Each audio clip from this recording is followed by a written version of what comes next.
Bruce Lee. Who is he? Why was he important? Why are people inspired by him? Bruce Lee was a man that was born in the United States, specifically Chinatown, San Francisco, California. Most people know him as an actor or martial arts master. But there's more to Bruce Lee's life than that. Bruce Lee had also been a poet, traveler, dancer, and in a way, motivational speaker. I believe that through one of his poems, Parting, you can see a little bit of how his life has changed. For example, in part of the poem he says, "Who knows when meeting shall ever be? It might be for years or it might be forever." This is a more sad-themed poem compared to an earlier poem that Bruce Lee had written called Though the Night Was Made for Loving. In this poem, Bruce Lee describes his feelings for someone he had a relationship with. Other thoughts may come and go, but the thought of you remains deeply in my heart.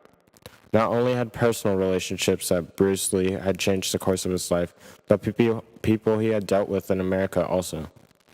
His father was a famous opera star on tour in America. This is why he was born in San Francisco, but he had moved back to Hong Kong when he was less than 1 year old, till he was 18. He faced conflicts with his own family after they had moved back to the United States, and he was ready to move on with life. His family felt that he was not he had not invested enough time into his education. I believe that Bruce Lee is an inspiration to people, including myself, because of how he expressed his thoughts. Lack of self-awareness renders us transparent. A soul that knows itself is opaque. No matter what Bruce Lee went into, he took it to a deeper level and wanted to be the best that he could be. For example, he had been an actor and dancer in his youth for 6 years, but he had given up those dreams to pursue further into his education. A common misconception is that Bruce Lee had attended the University of Washington for all 4 years after he graduated high school. This is wrong. After Bruce Lee had moved from San Francisco to Seattle and currently had been living with a family friend named Ruby Chow, Bruce had gone to Edison Technical School, which was similar to a college, but he had to make up high school credits and grades. Bruce was around the age of 18, but he still was not a very good English speaker.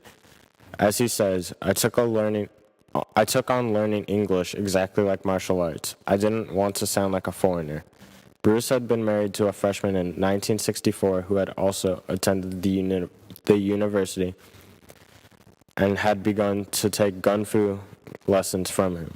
A year later, Bruce Lee and his wife, Linda Mary Lee, had gone back or moved to Oakland, California.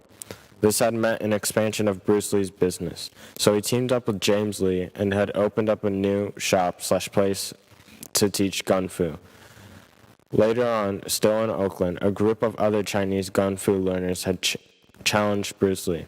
They had challenged Bruce Lee because they didn't appreciate the fact that he was teaching the act of Gun Fu to non-Chinese learners. Bruce had accepted the challenge and fought the group. After Bruce fought the man and